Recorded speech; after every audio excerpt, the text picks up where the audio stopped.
Alors, mesdames, messieurs, voici la deuxième session, je ne peux pas dire la deuxième heure, qui est censée nous conduire jusqu'à 7 heures. J'en viens donc plus en détail au contenu de la note B pour prendre une mesure plus exacte donc, de l'importance archéologique de cette intervention de Hamilton. La note B donc, comporte deux parties.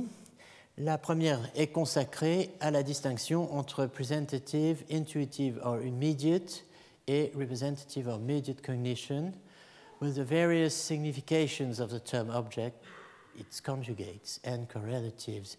Et la deuxième partie, donc, met en application les distinctions qui ont été mises au point dans le paragraphe 1, donc de 804A à 812B, ça fait pas mal, et c'est là que donc, est fournie une réfutation de Reid et de tous les philosophes de type reidien, qui s'appuient donc sur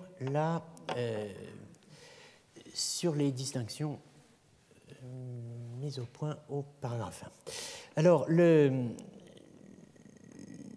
la première section, ce paragraphe 1, contient une des plus notables mises au point, disons, conceptuelles et lexicographiques du XIXe siècle, concernant le langage théorique de la subjectivité et de l'objectivité, qui est le contrepoint indispensable des vues de Brentano et de Heidegger sur le chiasme du sujet et de l'objet.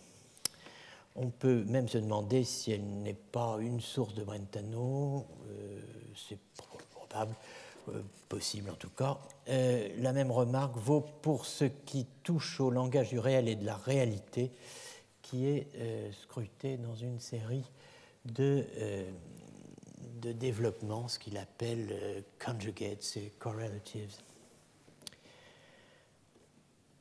Alors, qu'est-ce qui est si important du point de vue archéologique dans cette note B? Eh bien, qu'elle articule explicitement ce que j'appelle la ditographie de la représentation et ce que j'appelle le chiasme du sujet et de l'objet. Donc, mes deux thèmes principaux sont corrélés là. Comment? Eh bien, grâce à la distinction que Hamilton introduit, qui lui permet de distinguer les différents sens du mot objet et, ce faisant, de construire pour la première fois explicitement le schème théorique de ce que j'appelle la théorie des deux objets, T2O avec deux crochets. Il y a une articulation forte entre la théorie des deux objets et le chiasme du sujet et de l'objet. Bon, et évidemment, on peut se demander dans quel sens vont les choses. Est-ce qu'on va de la réflexion sur la présentation-représentation vers la réflexion sur l'objet ou l'inverse? Pour moi, très clairement, c'est la réflexion sur la présentation et la représentation qui conduit à une nouvelle manière de penser l'objet et l'objectivité, et pas l'inverse. Donc ça va du sens presentation, representation, object, dans ce sens-là. Alors, nous allons commencer par noter deux thèses, deux propositions, deux définitions. La première qui explique la nature de la distinction entre connaissance immédiate ou prochaine et connaissance médiate ou lointaine du point de vue de la chose connue, et la deuxième qui va reformuler cette distinction à l'aide du couple presentative versus representative, la connaissance immédiate relevant de l'intuition, de la vision face à face, et la médiate étant représentative du fait qu'elle recourt à une représentation que Hamilton appelle vicariante, c'est-à-dire vicarious en anglais, un représentant, donc un intermédiaire, un substitut. Alors voilà la première proposition. Donc rien n'a été traduit en français de tout cela, il faut donc regarder l'anglais. Une chose est connue de manière immédiate ou prochaine, prochain s'opposant à éloigné, quand nous connaissons cette chose en elle-même elle est connue de façon médiate ou éloignée quand nous la connaissons dans ou à travers, c'est-à-dire par l'intermédiaire, par le truchement, de quelque chose qui est numériquement différent ou différente d'elle. Donc un intermédiaire numériquement différent de la chose connue à travers cet intermédiaire. Donc, connaissance prochaine ou immédiate, nous connaissons la chose en elle-même. Connaissance médiate ou éloignée, nous connaissons la chose à travers un intermédiaire numériquement différent d'elle. Bon. Immediate cognition, la connaissance immédiate, bon, autrement dit, la connaissance, knowledge, d'une chose en elle-même implique, comprend, intègre le fait de son existence. Une connaissance immédiate est bien la connaissance d'une chose en tant qu'elle existe. La connaissance médiate, autrement dit, la knowledge d'une chose dans ou à travers quelque chose qui n'est pas elle, eh bien, précisément, n'intègre, ne comprend, n'enferme, n'enveloppe que la possibilité de son existence. Donc la connaissance immédiate intègre, comprend, et la connaissance d'une chose en tant qu'elle existe, elle tient compte du fait que la chose existe, alors que la connaissance représentative ne porte que sur quelque chose en tant que possible, la possibilité d'existence. C'est le cogitable, c'est le pensable, c'est le possible, en tant qu'il se distingue de l'actuel, de l'effectif, du réellement ou effectivement réel. Vous voyez ? Donc, la deuxième proposition,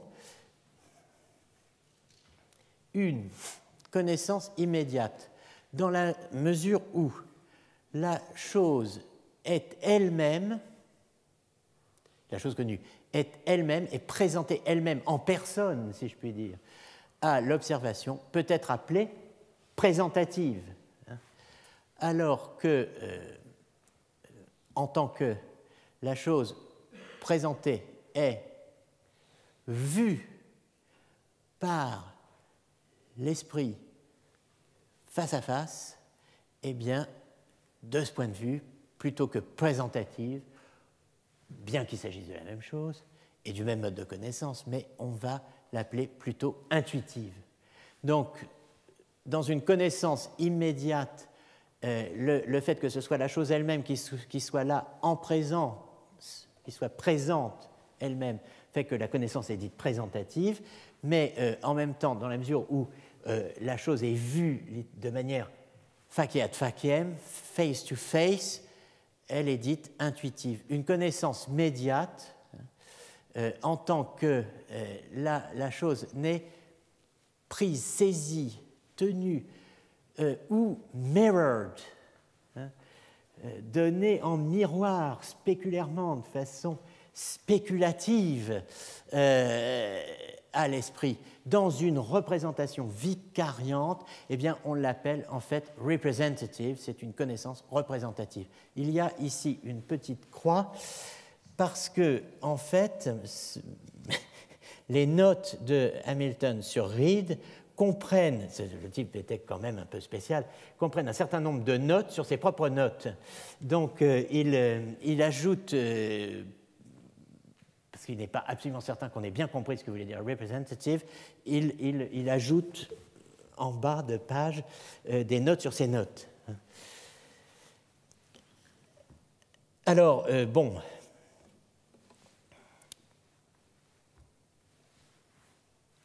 je peux juste vous donner le contenu de cette note appelée par une petite croix. Le terme représentation, dit-il, comme je l'emploie, n'est pas la représentation très vague qu'on trouve en allemand depuis Leibniz. Alors, c'est avant Brentano et Husserl, hein, évidemment. Bon, donc, voilà ce qu'il dit. Le terme représentation, representation, que j'emploie toujours de manière très stricte, par opposition, par distinction avec presentation, et par conséquent avec une référence en renvoyant exclusivement à des objets individuels et pas dans un sens de vague généralité que peut avoir représentatio ou Vorstellung chez les Leibniziens, ou chez Leibniz et les philosophes de en fait, ce qu'on appelle la Schulmétaphysique, la philosophie scolaire leibniziano-scolastique de Christian Wolff, enfin, etc., tout ce courant de l'école leibnizienne, où représentation et Vorstellung sont utilisés pour n'importe quel acte cognitif, considéré non en relation à ce qui connaît, mais à ce qui est connu. Bon, ce terme de Vorstellung qui couvre tout, qui est un fourre-tout, un genre où on trouve les intuitions, les perceptions, les sensations, les conceptions, les notions, ça, non, dit-il, ce n'est pas ainsi que j'emploie le terme de representation, c'est un terme que j'applique toujours à des objets individuels. C'est donc simplement le mode de donation, si je puis dire, de l'objet individuel qui varie entre connaissance représentative et connaissance présentative. La représentation, donc, pour Hamilton, n'est pas la Vorstellung de la philosophie post-leibnizienne, autrement dit, un acte de connaissance englobant qui serait considéré en relation à, au fond, toutes les espèces de type de relation qu'on peut avoir avec un objet. Vous voyez, intuition, perception, sensation, conception, notion, thoughts, etc. Alors, voilà, on a ici un cadre, maintenant, qu'on va affiner, mais ce sur quoi je veux insister, c'est sur le fait que la philosophie écossaise, représentée par Reid, mais aussi par son critique Hamilton, et par d'autres, a joué un rôle majeur dans la constitution des complexes de questions et de réponses les plus caractéristiques, les plus fructueux, me semble-t-il, de la philosophie moderne. Donc, de ce point de vue, le travail à la fois philosophique, historique, archéologique de Hamilton, qui fouille une archive médiévale et ancienne, antique, grecque, mais aussi les données de la philosophie récente, pour lui, la philosophie de son temps, la philosophie allemande, la philosophie kantienne, la philosophie post-kantienne, la philosophie française, et qui fouille tout ça dans leur langue. Il lit le grec, il lit le latin, il lit l'allemand, il lit le français, pour la dernière fois probablement. C'est après ces rideaux, quoi, le rideau tombe sur la scène européenne, n'est-ce pas, et commence ce que j'appelle la dérive des continents philosophiques, n'est-ce pas ? Les continents s'éloignent, s'écartent, on perd les langues, et une pseudo-langue commune se met à la place. Eh bien, ce travail de Hamilton, il est capital, mais il est absolument méconnu. Et donc, pour en donner une petite idée au terme de ce semestre, si on peut dire, je voudrais évoquer 3 points de rencontre entre Hamilton et Brentano. Donc, on est très précisément sous les yeux, ayant consacré un certain temps à Brentano, les sources hamiltoniennes. Alors, trois points de rencontre. Le premier, ce qui fait que je parlerai d'une épistémée hamiltonienne. Il y a vraiment un réseau de notions, de distinctions, de thèmes, de thèses, de théorèmes hamiltoniens qui constituent l'horizon d'une certaine philosophie autrichienne et en tout cas de Brentano. Le premier point de rencontre, c'est la formulation donc, de la théorie Dual Object Theory dans la terminologie de Mark Textor et T2O dans la mienne, dans le cadre donc, du rejet de la théorie standard acceptée par Reid et que Brentano rejette la théorie standard représentée par Reid, qui fait de la conscience une faculté séparée. La conscience serait une faculté séparée des autres facultés de connaissance, de perception. Alors, ce recours donc à la théorie des deux objets, ce rejet de la séparation de la conscience ouvre sur une position originale qui implique une redéfinition des termes et des concepts de sujet et d'objet, ce que fait Hamilton, en même temps qu'une révision du rapport entre sujet et objet, ce que fait Hamilton. Le rejet de la séparation, on pourrait dire aussi de l'hypostasiation, traité comme une hypostase séparée, comme une réalité séparée, une chose séparée, la conscience. Bon, ce rejet de cette théorie de la séparation de la conscience comme faculté séparée, ce rejet, c'est la thèse centrale de Hamilton. Dans sa critique, parce que Hamilton a été très critiqué, et notamment par John Stuart Mill, donc 1806-1873, dans une de ses dernières œuvres, qui est une critique de la philosophie de Hamilton, Stuart Mill explique clairement que Hamilton nie que nous ayons une faculté grâce à laquelle nous serions à même de connaître ou de ressentir, et une autre par laquelle nous serions à même de savoir que nous savons, ou de savoir que nous sentons. Pour Hamilton, il n'y a pas deux sortes de facultés, celle qui me permet de sentir et celle qui me permet de sentir que je sens, qu'on appellerait la conscience, et qui serait distincte de la capacité de voir, de la capacité d'entendre. Pour lui, ce ne sont pas cela, donc savoir, sentir et savoir qu'on sait, sentir qu'on sent, ce ne sont pas, selon lui, des faits différents, selon Hamilton, c'est le même fait vu de points de vue différents. Vous voyez ? Donc Hamilton rejette absolument toute séparation de la conscience par rapport aux autres activités mentales. Alors, quelques précisions. Hamilton s'attaque systématiquement à la thèse de Reid et celle de Dougal Stewart, un philosophe que nous avions évoqué l'an dernier dans le séminaire. Selon Reid et Stewart, on peut être conscient de savoir qu'on sait sans être conscient de savoir ce que l'on sait. On peut être conscient de savoir qu'on sait sans être conscient de savoir ce que l'on sait. C'est-à-dire, on peut être conscient de percevoir un livre sans être conscient du livre perçu. Eh bien, pour Hamilton, c'est faux. La nature même de la relation cognitive implique la fausseté de la thèse de Reid et de Stewart. Et la nature même de la relation cognitive, ça tient dans l'affirmation suivante: pas de conscience sans connaissance, pas de connaissance sans conscience. Ça, c'est la thèse fondamentale de Hamilton. Alors, que dit Hamilton ? Je peux ressentir quelque chose sans percevoir. Je peux percevoir sans imaginer. Je peux imaginer sans me souvenir. Je peux me souvenir sans juger. Je peux juger sans vouloir.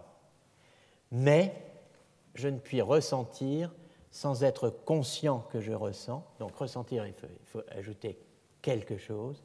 Je ne peux ressentir quelque chose sans être conscient que je ressens quelque chose. Me souvenir sans être conscient que je me souviens. Ni réciproquement. Je ne peux pas, et ça c'est encore plus intéressant, je ne peux pas être conscient sans être conscient que je me souviens, ou être conscient que je perçois, ou que j'imagine, ou que je raisonne. Bref, dit-il, sans être conscient que je m'active, et non pas que je m'agite, que je m'active d'une manière déterminée. Vous voyez, cette réciprocité, cette entre-implication de la connaissance et de la conscience à chaque fois. On ne peut pas être conscient sans être conscient de quoi ? De se souvenir, d'imaginer, de raisonner, etc. Il n'y a pas de conscience pure. Il n'y a pas une conscience qui serait conscience de rien. Bon, de même, évidemment, tout ce qui est sentiment, souvenir, etc., est accompagné de conscience. Donc,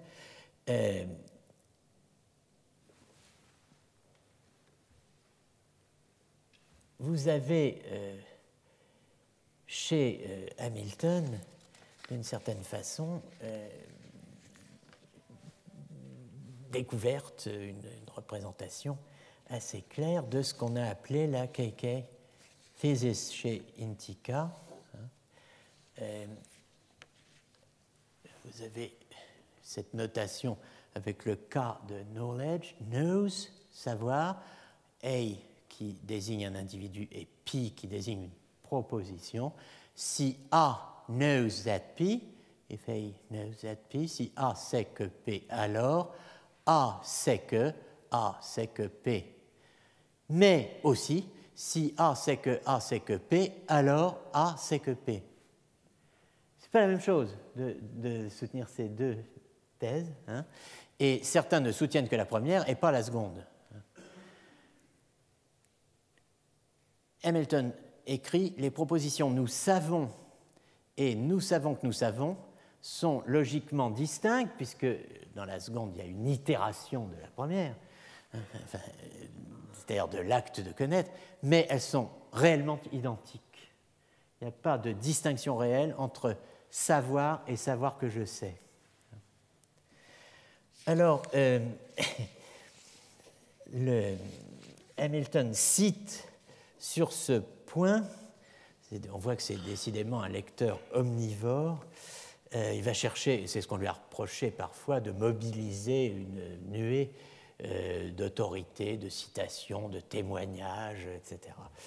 Et alors, vous dites, bon, qu'est-ce qu'il peut invoquer comme autorité pour, en gros, dire que les propositions « nous savons » et « nous savons que nous savons » sont logiquement distinctes et réellement identiques, ou bien pour illustrer ce que je viens de dire en plusieurs lignes, que je ne puis ressentir sans être conscient que je ressens, ni être conscient sans être conscient que je ressens, que je me souviens, etc. Cette circularité d'implication entre conscience et toutes les formes d'activité psychique que nous pouvons recenser. Eh bien, il va chercher comme garant Tertullien. Tertullien, mort en 220, après Jésus-Christ, père de l'Église, théologien de Carthage, n'est-ce pas, qui est l'auteur de beaucoup de choses, et notamment d'un traité sur l'âme, dans lequel on lit ceci: « Pourquoi tant de fatigue ? Pour torturer, pour crucifier la vérité ?» demande Tertullien. « Qui me montrera un sens n'intelligeant pas ce qu'il sent ?» Voilà la citation. En fait, si on regarde le texte latin, on voit que Hamilton ne cite qu'une partie de la phrase, et c'est plus intéressant que ça n'en a l'air. Qui me montrera un sens qui n'intellige pas qu'il sent? Sensum non intelligentem quod sentit. Donc un sens, quelque chose qui est doué de sensation, qui n'intelligerait pas au moment où il ressent ou sent qu'il sent. Montrez-moi un. Et il ajoute, mais montrez-moi aussi un intellect qui ne sentirait pas qu'il intellige. Et donc là, on ouvre la porte à une toute autre théorie, qu'une théorie qui consisterait à dire que la sensation comporte en elle-même une sorte d'intellection du fait qu'elle est sensation. Ici, on ajoute que l'intellection se sent d'une certaine façon intelligée. Il y a un croisement, encore une fois, là, des termes de base, intelliger et sentir, et c'est autrement plus compliqué que nihil est in intellectu quod prius non fuerit in sensu, rien n'est dans la pensée qui n'ait été auparavant dans la sensation. On a ici un intellect qui se sent penser et une sensation qui pense qu'elle sent, n'est-ce pas? Donc, d'une certaine façon, les sens pensent, il y a une pensée des sens, et il y a une sensation de la pensée, de soi à chaque fois, comme activité. Étrange. Bon, en tout cas, quel que soit le bien fondé de cette remarque, c'est ce genre d'auteur très improbable qu'on n'imagine pas du tout mobilisé pour présenter une théorie du presentative representative knowledge que va chercher, par exemple, Hamilton. Il fouille toute la tradition pour avoir tous les témoignages dès qu'il avance une thèse. Donc c'est terrifiant, c'est épuisant, et puis il faut vérifier après. Donc il y a un moment où on se retrouve dans la position d'Alembert donnant un cours de maths à des gens qui ne comprenaient rien et disant « Écoutez, je vous donne ma parole de gentilhomme qu'il en est ainsi. » Donc on espère que Hamilton n'est pas un faussaire, parce qu'il y a un moment où on n'a plus la force de vérifier. Bon, en tout cas, deuxième point de rencontre entre Brentano et Hamilton. Alors, un portrait de Brentano un peu moins angoissant que tout à l'heure. Là, il a l'air d'un grand-père sympathique, alors que tout à l'heure, il est un peu... Donc, Brentano et Hamilton et la source de leurs différends.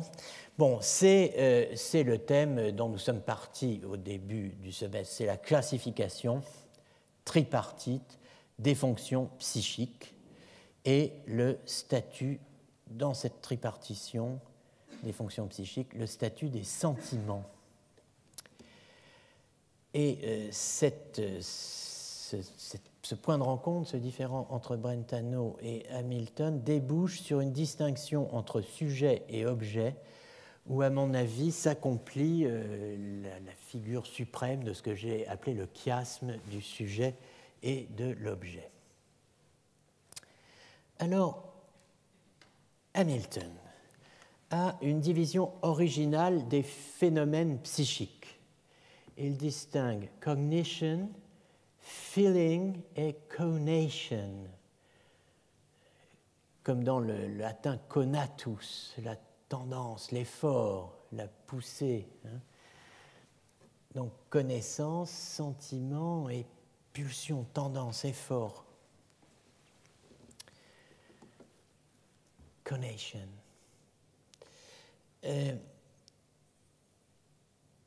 Hamilton reproche aux philosophes et aux psychologues,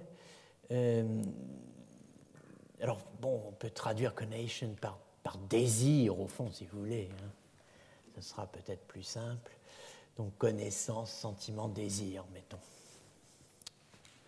Bon, en tout cas, Hamilton reproche aux psychologues de son temps de confondre feeling et conation. Il dit c'est une chose d'éprouver un sentiment de soif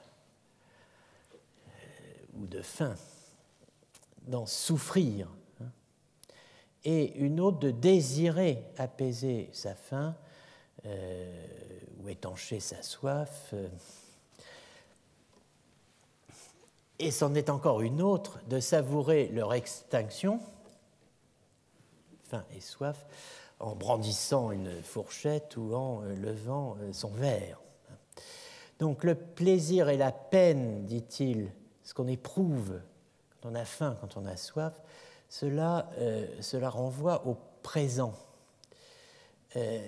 Alors que la conation, la tendance à pulsion, le désir, renvoie au futur, à l'effort que l'on fait pour préserver un état de bien-être ou pour remplacer un état de mal-être ou de malaise par un état de bien-être. Donc il faut distinguer absolument feeling et conation, sentiment et désir. Donc le désir n'est pas un sentiment de plaisir ou de peine. C'est une puissance d'agir qui est, ou la conation, le désir actif, disons, c'est une puissance d'agir qui est activée par l'un ou l'autre, par le plaisir qu'on va chercher, la peine qu'on veut fuir. Bon, les deux classes sont distinctes en théorie, mais, dit-il, on ne peut pas les considérer comme réellement divisées. En tout cas, dans la réalité, tout s'enchevêtre, si vous voulez, on l'a vu la semaine dernière, enfin il y a 15 jours. Les trois classes, en tout cas, cognition, feeling, conation, conditionnent tous nos états mentaux. Les cognitions déterminent principalement, évidemment, la sphère théorique de l'existence humaine, tandis que les deux autres, sentiments et conations, concourent, se rencontrent, s'unissent pour réguler la sphère pratique. Tout dans notre vie pratique est, au fond, sentiment et désir, quoi. À chacun sa sphère. Donc, comme il n'y a que deux sphères, la sphère théorique et la sphère pratique, on comprend que les trois facultés distinguées finissent par, en quelque sorte, finissent en bipartition, quoi. D'un côté la cognition, de l'autre le sentiment et le désir. Donc on passe d'une tripartition à une sorte de bipartition. On s'attendrait peut-être que Brentano critiqua précisément Hamilton sur ce point, sur cette réduction de la division tripartite, mais ce n'est pas du tout ce qui arrive. Ce que Brentano reproche à Hamilton, cela a trait exclusivement à sa théorie du sentiment, et ça tient dans une phrase très précise qui est de confiner les sentiments dans la sphère subjectivo-subjective, dans le subjectivement subjectif. Il faut retenir cette expression étrange. Alors, qu'est-ce que ça veut dire? Ça veut dire que, pour Brentano, et on va le voir, Hamilton classe les sentiments dans la sphère qu'il appelle subjectivo-subjective. Ce que lui reproche Brentano, c'est de refuser d'étendre l'inexistence intentionnelle, autrement dit la caractérisation du psychique par le fait, vous vous rappelez, de contenir intentionnellement en soi son objet. On a utilisé des expressions de ce genre tout à l'heure à propos de Husserl. Contenir intentionnellement en soi un objet, ça c'est Brentano.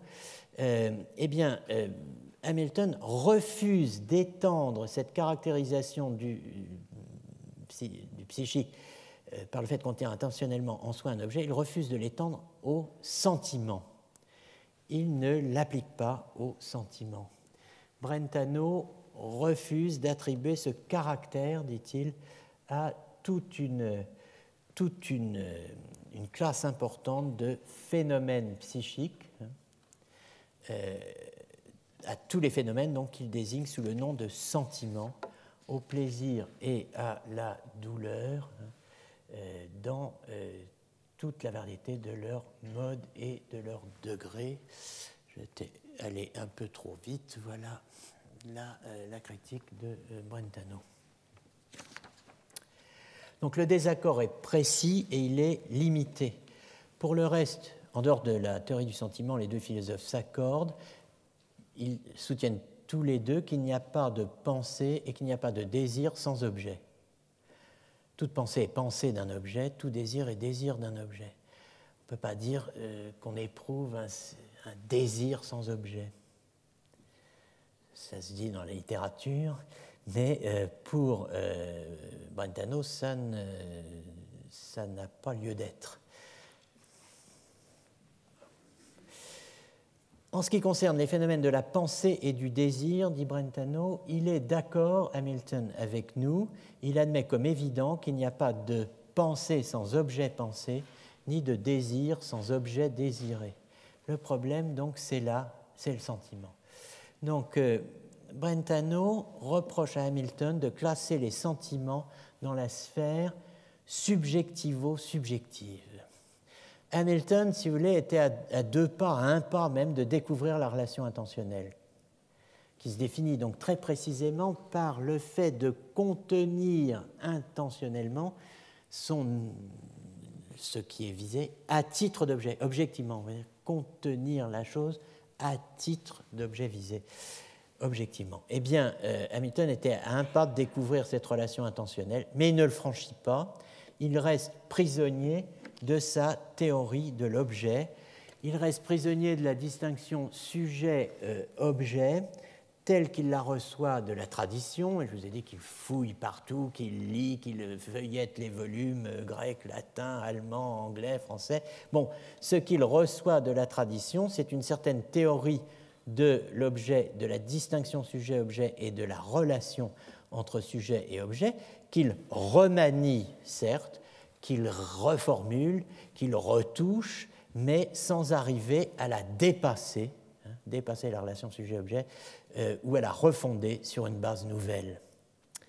Donc, dit Brentano, sa terminologie même le trahit.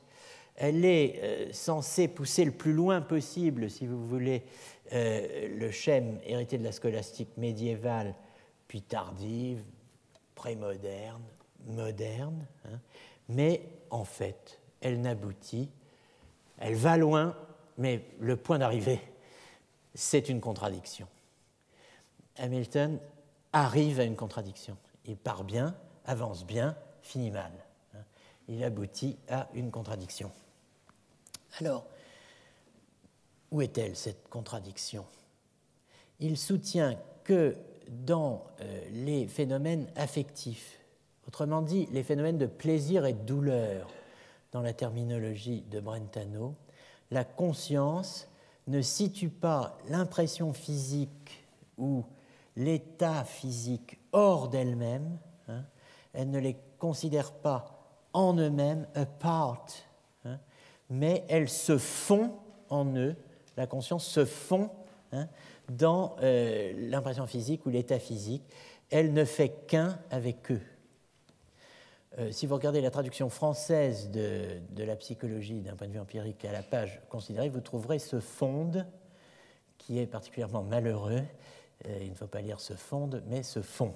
Entre fondre et fonder, bon, évidemment, il y a une coquille possible.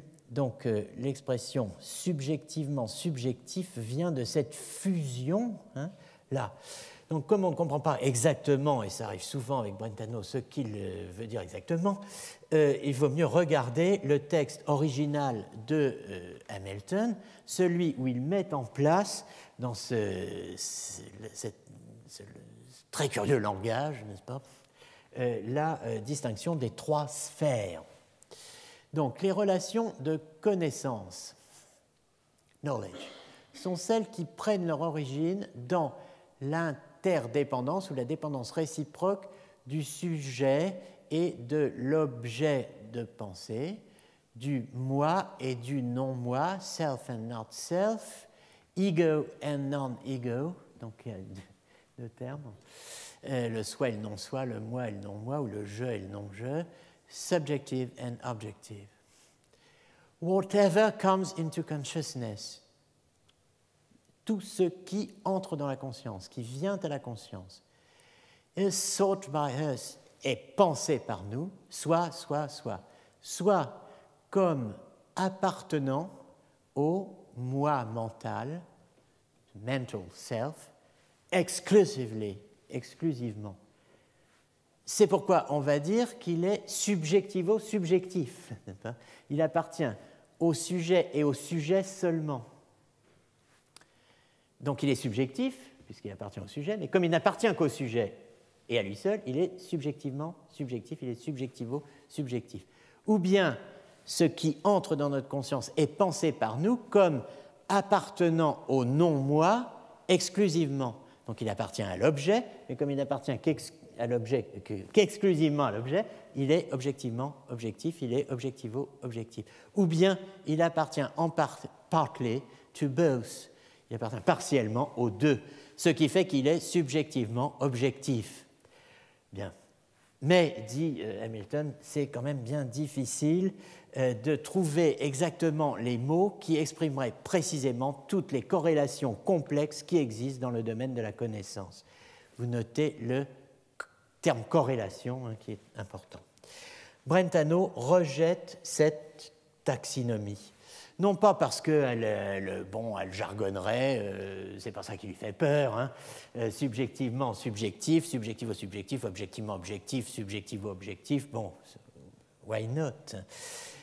Il rejette cette taxinomie pour une raison précise, parce que pour lui, il n'y a pas de sphère subjectivo-subjective. Ça n'existe pas. Pour Brentano, la formule même n'a pas de sens. Subjectivement subjectif. Il n'y a rien de subjectivement subjectif. Pour la bonne et simple raison qu'il ne peut pas y avoir de sujet sans objet. C'est simple. Il n'y a pas de sujet sans relation à un objet. Donc vous ne pouvez pas dire un sujet en relation exclusivement avec lui-même. Ça ne veut rien dire. Un sujet subjectivement subjectif, c'est une expression qui est une contradiction in adjecto. Il n'y a rien de subjectivement subjectif pour la bonne et simple raison qu'il ne peut y avoir de sujet sans objet, de sujet sans relation à un objet. Ce que Hamilton appelle la fusion du sentiment, en fait, eh bien, elle porte, dit Brentano, la marque d'une dualité constitutive que rien ne saurait abolir. Dans le sentiment, dit-il, reste, demeure l'impression psychique, donc la trace de l'objectivité, dont impression, c'est-à-dire quelque chose s'imprime. Donc, dans le sentiment reste l'impression psychique, donc la trace de l'objectivité, en un mot, une dimension objectuelle. L'expression, alors ça c'est Brentano, l'expression subjectivement subjective est à dire vrai contradictoire en soi. S'il n'est plus question d'objet, là où il n'est pas question d'objet, il ne peut pas non plus être question de sujet. Pas de sujet sans objet. Quand il dit que le sentiment et l'impression psychique ne font plus qu'un, Hamilton, si nous y regardons de près, porte témoignage contre lui-même. Alors, le sentiment et l'impression psychique ne font qu'un. In eins verschmelzen des Gefühles mit dem psychischen Eindruck. Vraiment, c'est une fusion en un, mais une fondue en un, du sentiment avec l'impression psychique. Bon, Hamilton, si on y regarde de près, porte témoignage contre lui-même, puisque en allemand, jedes Verschmelzen, toute fusion, est une Vereinigung, une réunion, von mehreren, de plusieurs. Donc, la métaphore qui est destinée à nous donner une idée claire du caractère propre au sentiment, indique en fait eine gewisse Zweiheit in der Einheit, une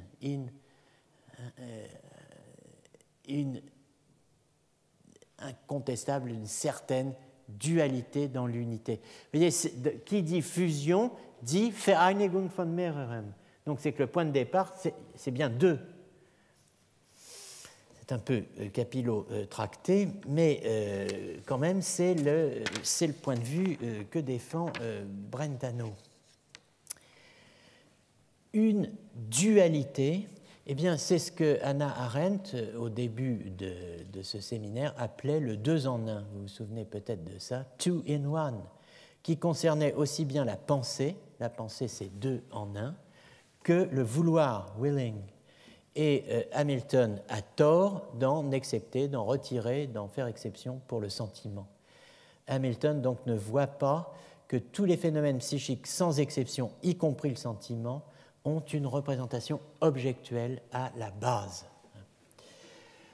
Bon, maintenant, troisième et dernier point, le troisième point de rencontre entre Hamilton et Brentano. Alors celui-là concerne absolument tout le monde, à commencer par nous, philosophes ou psychologues d'aujourd'hui. C'est l'invention du mot représentationnalisme.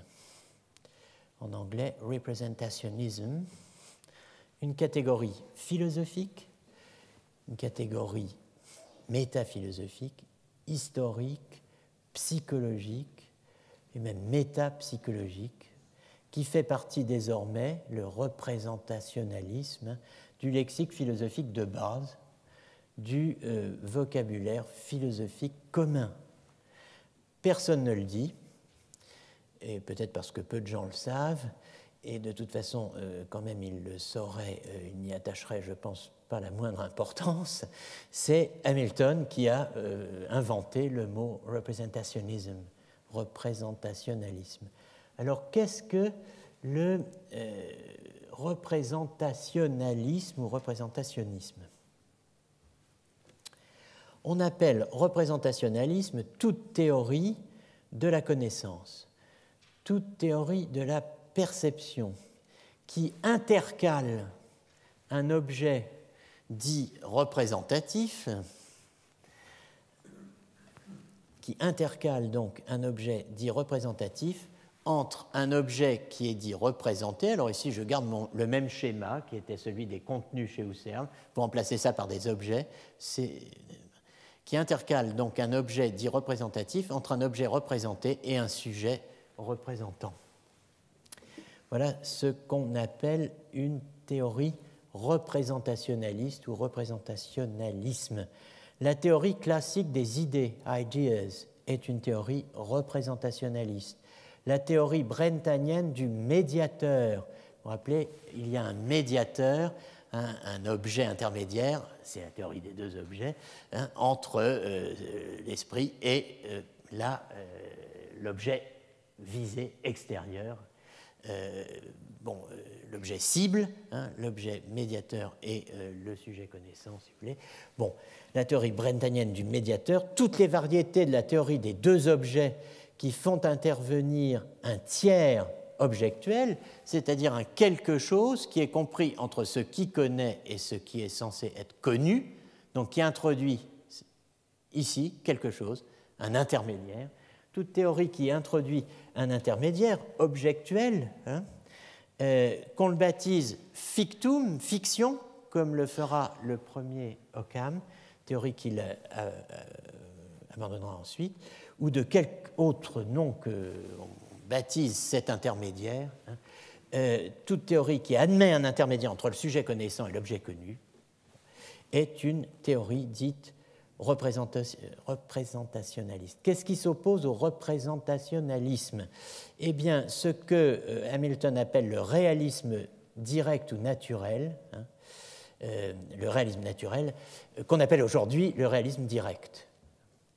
Une théorie réaliste directe, la théorie de la connaissance qui repose sur ce qu'on appelle un réalisme gnoséologique direct, est une théorie qui soutient que nous avons un rapport direct et immédiat avec les choses qui sont connues en elles-mêmes, sans intermédiaire, pas d'intermédiaire. Bon, alors, ces distinctions, donc, entre représentationnalisme et réalisme naturel, aujourd'hui réalisme direct, jouent un rôle considérable en histoire de la philosophie, ça va de soi, mais ce qui est intéressant, c'est qu'elles jouent aussi un rôle considérable en histoire de la philosophie médiévale, et qu'elle concerne donc tous les médiévistes, de même qu'elle concerne tous les historiens de la philosophie et finalement tous les philosophes qui s'intéressent à la théorie de la connaissance, à la philosophie de l'esprit et à la psychologie.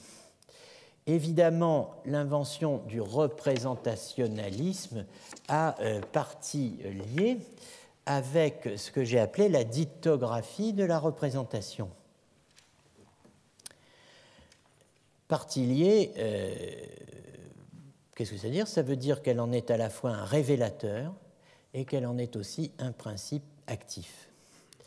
Si tout le monde aujourd'hui recourt à la notion de représentationnalisme pour qualifier une théorie de la connaissance qui admet un intermédiaire entre le sujet connaissant et l'objet connu, si tout le monde emploie cette notion comme catégorie philosophique et historique, si tout le monde l'emploie, il faut bien voir, disons, que c'est dans l'après-coup, c'est dans le prolongement, et pour ainsi dire à chaque fois, dans une certaine réactivation, un retour très étonnant des débats qui ont vu l'émergence de cette distinction. Parce qu'aujourd'hui, on discute de problèmes dont on peut se dire d'une certaine façon qu'ils sont le prolongement des débats qui ont vu Hamilton précisément forger la notion de représentationnalisme pour qualifier la théorie à l'époque secouée par Reid, c'est moins qu'on puisse dire, et dont on pouvait se demander s'il fallait ou non la défendre, et il la défend lui. Évidemment, donc un révélateur et un principe actif, je ne peux pas vous montrer tout ça dans le détail, mais ce qui est intéressant, c'est de voir que la scénarisation conceptuelle de la critique de Reid par Hamilton comme débat entre un réalisme naturel et un représentationnalisme sur le fond d'une anamnèse extraordinaire, antique, médiévale, classique, qui fonde un récit d'une ampleur et d'une profondeur difficile à égaler. Tout cela, évidemment, on l'oublie aujourd'hui quand on regarde les discussions actuelles, mais il faut se dire qu'elles nous font revivre d'une certaine manière des discussions de la fin du XIXe. Qui sont nés finalement de cet événement important qu'est dans l'histoire de la philosophie, à mon avis, et à la fois dans l'histoire de la philosophie et dans l'histoire de la philosophie, cette critique de Reid du réalisme naturel par Hamilton. Alors, Hamilton a présenté l'histoire de la philosophie de l'esprit comme oscillant donc entre deux modèles opposés. La thèse qu'il appelle présentationniste, selon laquelle, dans la perception, l'objet immédiat de la représentation est quelque chose de différent de l'esprit, autrement dit, la chose même, res ipsa. Nous connaissons les choses mêmes. Et le représentationnalisme, avec sa fine pointe, qui est ma théorie des deux objets, selon quoi il y a un objet intermédiaire entre l'esprit et le monde. Et cet objet intermédiaire entre l'esprit et le monde, c'est toujours une modification de l'esprit lui-même. Donc ça, c'est extrêmement intéressant, je trouve.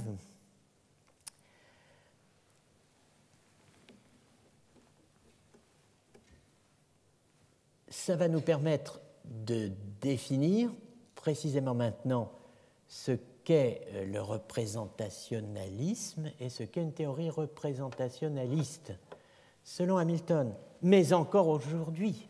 Bon. Qu'est-ce que le représentationnalisme? Une théorie représentationnaliste est une théorie dans laquelle l'objet réel étant exclu de la sphère consciente de la perception, l'objet réel étant dehors de ce que je perçois, cet objet n'est pas appréhendé intuitivement ou en lui-même. Nous n'avons pas accès intuitivement aux choses mêmes. Pour le représentationnalisme, donc, l'objet dont nous avons conscience dans la perception est un objet vicarial, vicarious, un objet intermédiaire qui tient lieu de l'objet réel extérieur. Ce qui, dit Hamilton, laisse émerger ce qu'il appelle un schème de représentationnalisme sous sa forme la plus simple. Ça, c'est la forme la plus simple. Il est évident qu'il y a plusieurs formes de représentationnalisme. Alors, il y a plusieurs formes de représentationnalisme. Je n'ai pas le temps de développer ça, mais retenez qu'il y en a au moins deux grandes formes de représentationnalisme, donc reconnaissance de l'existence d'un médiateur entre le connaissant et le connu. Et ces deux théories-là se distinguent par le fait que la première confie le rôle de médiateur à un objet. L'objet dit représentatif va être l'intermédiaire entre le sujet connaissant et l'objet représenté, l'esprit n'ayant de rapport direct qu'avec l'objet représentatif. Ça, c'est la première théorie, une théorie de l'objet. La deuxième théorie, qui est beaucoup plus intéressante, fait de l'intermédiaire, qu'on va considérer comme étant ce qui est entre le sujet connaissant et l'objet connu, l'acte lui-même. C'est l'acte lui-même, l'acte de connaissance, qui est considéré comme le médiateur. Donc, soit un objet, soit un acte. Donc, on va parler dans un cas de théorie de l'objet, dans l'autre cas de théorie de l'acte. Occam est passé, par exemple, le célèbre philosophe Occam est passé de l'une à l'autre théorie au cours de son évolution philosophique. Alors, l'école écossaise a beaucoup fait pour la diffusion du schème historico-conceptuel qu'a articulé pour la première fois Hamilton sous le nom de representationism. On peut caractériser ce schème historico-conceptuel forgé, travaillé, mis au point, affiné dans la philosophie écossaise. On peut le caractériser en deux points. Il y en aurait d'autres, mais bon, ces deux points suffisent à donner quelque chose d'assez précis. Deux points que je vais emprunter au dernier philosophe. Alors, bon, lui, il n'a pas eu beaucoup de chance, il n'y a qu'un tableau plus ou moins flou. Et quand c'est flou,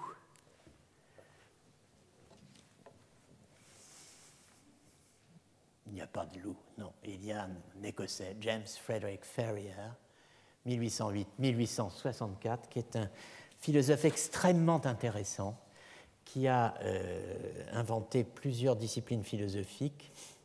On lui doit épistémologie, quand même, après tout, c'est pas rien, mais aussi agnoiology, qui est la théorie du faux, qui vient compléter l'aléthéologie, la théorie du vrai. Ben, il a forgé beaucoup de termes, mais il utilise massivement representationism et il définit très précisément le représentationnalisme. Alors, je vous donne la traduction française majoritaire de representationnism. Il y a des gens qui traduisent représentationnisme en français, des gens qui disent représentationnalisme. Bon, de toute façon, c'est pas très beau, hein, mais c'est comme ça.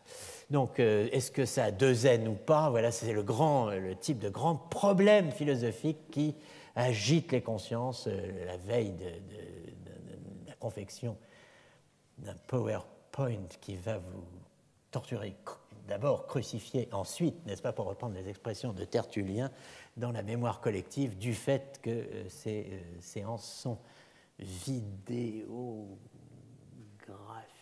je ne sais pas comment on dit. En tout cas, représentationalisme, deux définitions. Doctrine soutenant que les objets externes sont connus seulement dans ou par le truchement d'un intermédiaire subjectif appelé indifféremment idée, image ou forme, species, espèce. Doctrine soutenant que nous connaissons les choses seulement dans ou avec nos propres perceptions des dites choses. Alors vous voyez, par, ça irait, à la rigueur, peut-être, mais dans et seulement dans, ça pose un vrai problème. Quel est ce problème? Bon, évidemment, Ferrier défend le représentationalisme qu'il considère comme une vérité incontestable, n'en déplaise à Reid, partisan donc du réalisme naturel qu'on dirait aujourd'hui direct, n'en déplaise à Reid et à tous les efforts qu'il déploie pour renverser le représentationalisme. Alors, je laisse de côté les formulations plus fines que donne Ferrier, toujours en s'appuyant sur Hamilton, et je m'en tiens à une qui est une modulation, la théorie donc de la connaissance représentative ou théorie représentationnaliste de Ferrier, qui correspond à mon T2O, hein, la théorie des deux objets de Brentano. Les représentations sont les objets immédiats ou prochains de l'esprit, les choses réelles, ces objets médias ou éloignés.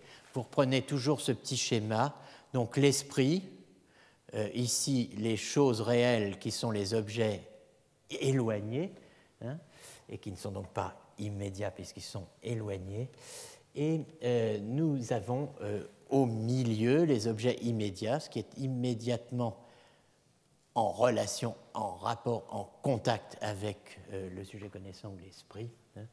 Et donc, ici, il faut se dire que s'insinue ou s'introduit une distinction vraiment fondamentale du point de vue de l'existence.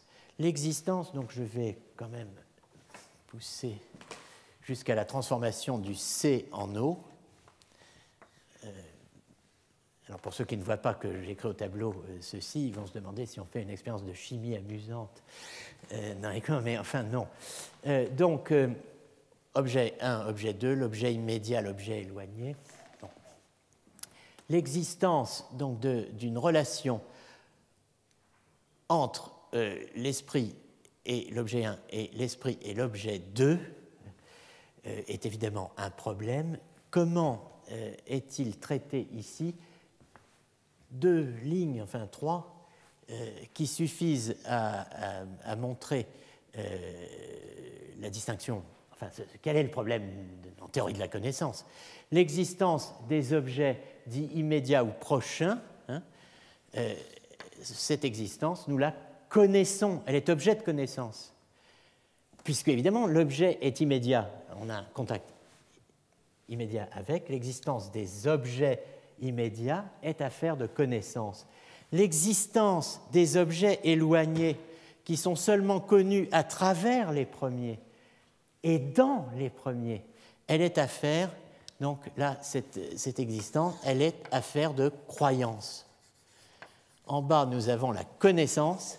Donc ces deux, vous voyez, ces deux modalités épistémiques différentes, relation de l'esprit à l'objet immédiat, c'est une relation de connaissance. L'esprit connaît les objets immédiats, c'est-à-dire ses représentations représentatives, pas qui représentent l'objet extérieur. En revanche, quant à savoir si la chose connue à travers l'intermédiaire existe ou pas, c'est affaire de croyance. Connaissance, croyance. Alors, bon, il faudrait pouvoir suivre en détail toute la riche histoire des analyses que Reid, Hamilton, Ferrier donnent de ce genre de relations pour prendre la mesure de l'extraordinaire richesse, je dirais, de la continuation de la philosophie médiévale dans celle de la première modernité britannique. Et prise ensemble, philosophie médiévale et philosophie écossaise et britannique, d'une manière plus générale, surtout écossaise quand même, constitue donc le socle, ce qu'on appelle le socle épistémique de la philosophie brentanienne et de ses prolongements, du coup, phénoménologiques et analytiques. Dans l'immédiat, évidemment, il nous reste 10 minutes, même pas, on ne peut pas montrer tout cela, mais il faut noter ceci, c'est que la critique que Hamilton a adressée à Reid est double et qu'elle s'est déplacée de la réduction de la conscience comme faculté particulière. Donc Hamilton a commencé par attaquer la thèse selon laquelle la conscience serait une faculté particulière. Il l'a réduit, supprimé, défait, si je puis dire, cette erreur. Et donc il est passé ensuite, dans sa critique de Reid, au fait que Reid ait confondu connaissance représentative et connaissance présentative ou intuitive, ou plutôt il a critiqué Reid pour ne pas avoir reconnu la distinction entre les deux. C'est moins de les avoir confondus que de ne pas avoir su les distinguer. C'est un peu autre chose quand même. Et le diagnostic est sans appel. La réduction de la conscience à une faculté spéciale impliquait la confusion, c'est-à-dire la non-distinction de la connaissance en représentative et intuitive. Car si Reid eût vu que toutes nos facultés ne sont que la conscience et que la conscience en tant que connaissance immédiate ne connaît que le présent et l'actuel, il aurait aussi vu que le passé et le possible ou ne sont pas connaissables du tout, ou bien ne peuvent être connus que dans le présent et l'actuel, c'est-à-dire médiatement. Mais une connaissance médiate est nécessairement une connaissance représentative. Connaissance médiate, c'est la connaissance qui va se porter sur O2 par le biais de O1. Elle est nécessairement représentative, elle est médiée, une connaissance médiate. Une connaissance médiate est nécessairement une connaissance représentative, car si le présent ou actuel en soi nous fait connaître au travers de soi le passé et le possible, ce ne peut être que par une substitution ou représentation. Et, dit-il, comme la connaissance du passé est donnée dans la mémoire et celle du possible dans l'imagination, ces deux facultés sont des facultés de connaissance représentatives. Donc, qu'est-ce que ça veut dire? Ça veut dire que la mémoire est la connaissance immédiate de quoi? D'une pensée présente. La mémoire est la connaissance immédiate d'une pensée présente contenant l'absolue croyance que cette pensée représente un autre acte de connaissance qui a été. L'imagination est la connaissance immédiate d'une pensée actuelle, qui, n'étant pas contradictoire en elle-même, se confond avec le possible, c'est possible logiquement, enveloppe la croyance hypothétique qu'elle peut être. Donc l'imagination, c'est, comme on dit, ça a trait à l'imaginable, mais n'est imaginable que ce qui peut être, ce qui est possible logiquement. Test, représentez-vous, imaginez un cercle carré. Vous n'arrivez pas. Vous imaginez un cercle que vous allez faire varier, bon, jusqu'à ce que peut-être vous ayez la vague représentation du fait que si on pouvait, on arriverait à un carré, mais justement on n'y arrive pas, et même chose, partant d'un carré, on se dit, faisons varier, on arrivera bien à un cercle. On n'arrive pas à l'imaginer. Hein. Alors il y a probablement maintenant toutes sortes de moyen de montrer que ce que je dis est complètement idiot, mais en tout cas, à l'époque de Hamilton, on se disait que n'était imaginable que, d'une certaine façon, le possible logiquement. Certes, vous pouvez assembler des entités, les combiner, mais vous n'aurez d'image que des choses qui sont possibles, et l'espèce d'artefact ou de combinaison de choses incompossibles, vous n'en avez pas vraiment une représentation. Même si vous dessinez une chimère, vous n'avez pas une image de la chimère, parce qu'il n'y a pas de chimère. Hein. Bon, ça n'est pas possible logiquement. Vous avez une combinaison de parties d'animal à quoi vous donnez un nom. Bon, alors, on ne va pas aller plus loin ici, mais n'oubliez pas que Hamilton défend la philosophie du common sense, hein, et qu'il cherche à formuler une philosophie qui soit en accord avec ce qu'il appelle le sentiment naturel, c'est-à-dire ce que tout le monde pense. Voilà, alors la mémoire, connaissance immédiate d'une pensée présente contenant l'absolue croyance que cette pensée représente quelque chose qui a eu lieu. L'imagination, même chose, au présent, mais relativement à quelque chose qui pourrait être, tout est donné, sinon au présent, du moins dans le présent.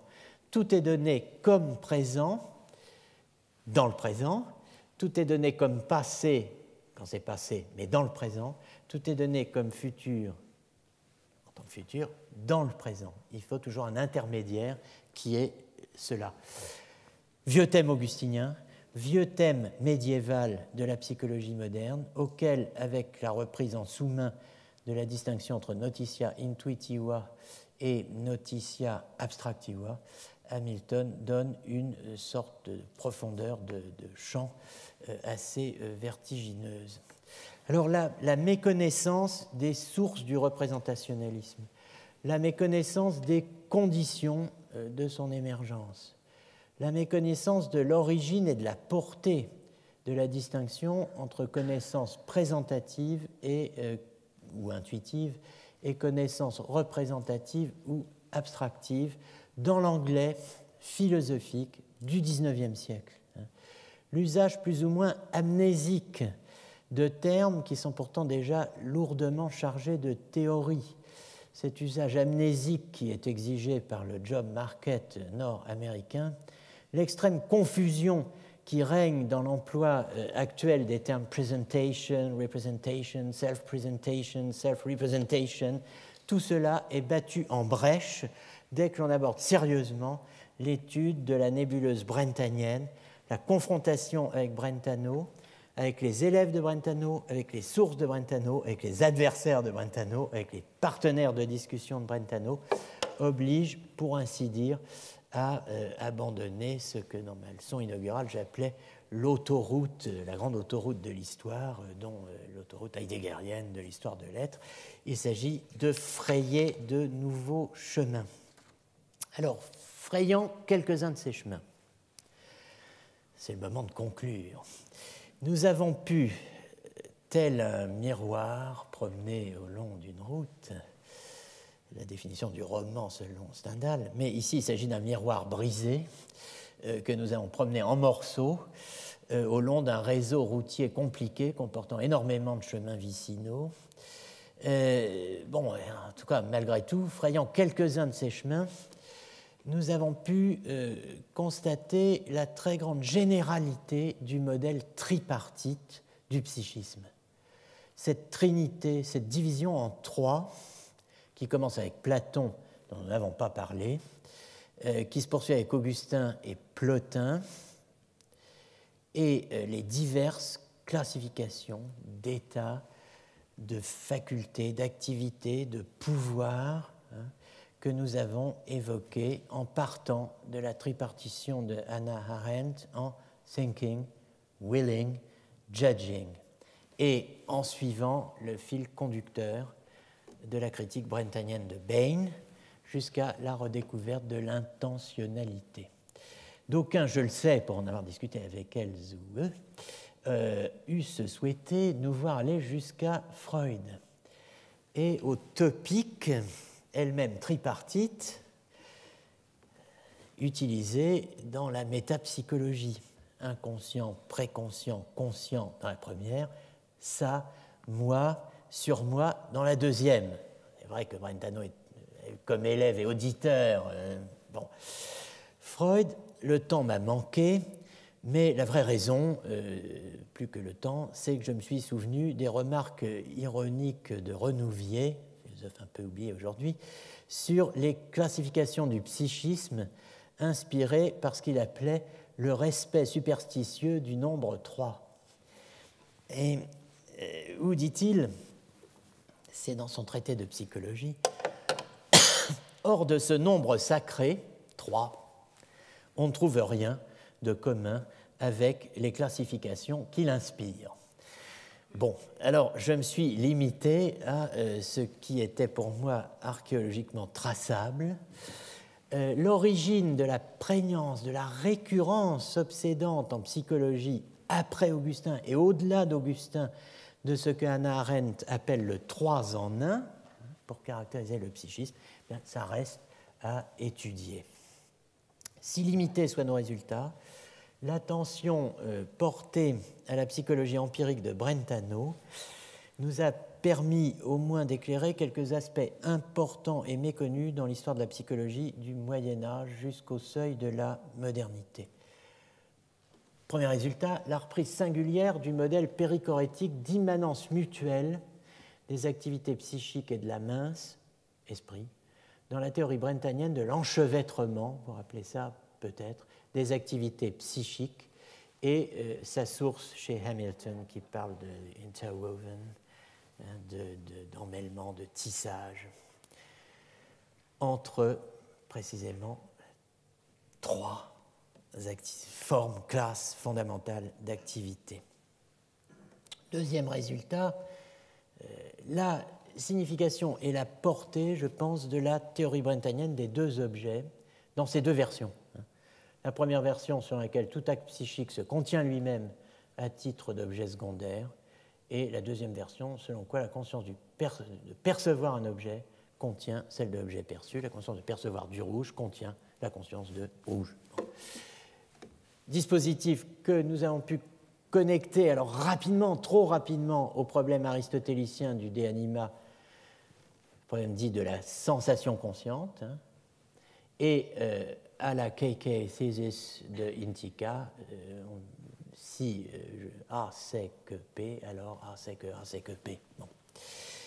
Troisièmement, l'origine et le sens de la distinction entre présentation et représentation chez Brentano, dans la philosophie écossaise, dans la philosophie et la théologie médiévale, en l'espèce de la distinction entre connaissance intuitive et connaissance abstractive, ses conséquences pour la philosophie moderne et contemporaine, la formation de son lexique qu'on a évoqué aujourd'hui à grands traits, à cheval, au galop, bon, mais quand même un peu, la genèse de ces schèmes conceptuels, la désignation ou dénomination des positions théoriques qui s'y confrontent, représentationnalisme, réalisme naturel, réalisme direct, tout ça sont des choses qu'on a pu attraper, saisir à partir de la question de la tripartition des fonctions psychiques chez Brentano, inventeur, réinventeur, repristinateur de l'intentionnalité médiévale. Alors, je pense que, évidemment, il y aurait plus à dire, il y aurait eu plus à dire, beaucoup plus à dire sur chacun de ces points, beaucoup plus à raconter, à rapporter, à relater sur chacun des philosophes invoqués. sur Hamilton, sur Ferrier, qui, bon, notamment, nous ferons ailleurs, sous diverses formes, dont la traduction commentée de certaines des notes sur Reed, que j'espère pouvoir mener à bien dans les mois qui viennent, avec David Simonetta, que je fixe du regard, et en tout cas une certitude, rebus se habentibus ut nunc, ce séminaire aura une suite, laquelle je ne sais, comment je ne sais, ou, eh bien je le sais, ça sera probablement ici. Merci de votre attention.